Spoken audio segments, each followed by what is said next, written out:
আওয়ামী লীগ নিষিদ্ধের দাবিতে চট্টগ্রামের ২ নম্বর গেট মোড়ে সড়ক অবরোধ করে বিক্ষোভ করছে বৈষম্য বিরোধী ছাত্র আন্দোলন। সেখানকার পরিস্থিতি জানবো, আমাদের সাথে যুক্ত আছেন সহকর্মী আব্দুল্লাহ রাকিব।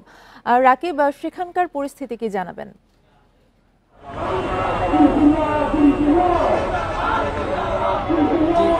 ৬টা থেকে যে সড়ক অবরোধ সেটি এখনো কিছুক্ষণ আগেই মূল সড়কের একাংশ ছেড়ে দিয়ে এখন শিক্ষার্থীরা সড়কের পাশে অবস্থান নিয়েছে।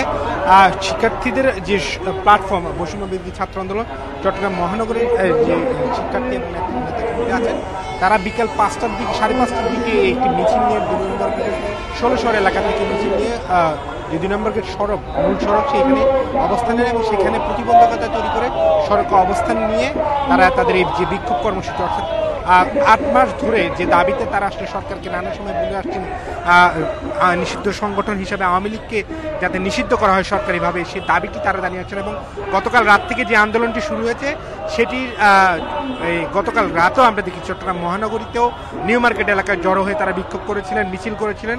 আজকে বিকেলের পর থেকে এই বিক্ষোভ কর্মসূচি তারা পালন করছেন এবং তারা বলছেন যে তাদের যে দাবি দেওয়া এবং সেই দাবি দেওয়া যদি এক দফার যে দাবি সেটি পূরণ না হওয়া পর্যন্ত তারা তাদের বিক্ষোভ কর্মসূচি, সড়ক অবরোধ, আরো কঠিনতর আন্দোলন কর্মসূচি চালিয়ে যাবেন।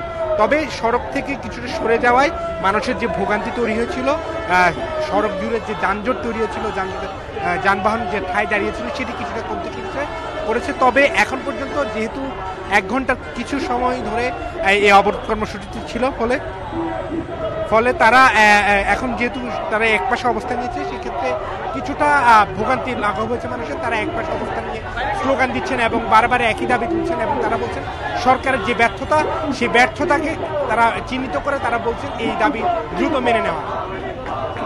ধন্যবাদ। আব্দুল্লাহ রাকিব জানাচ্ছিলেন চট্টগ্রাম থেকে।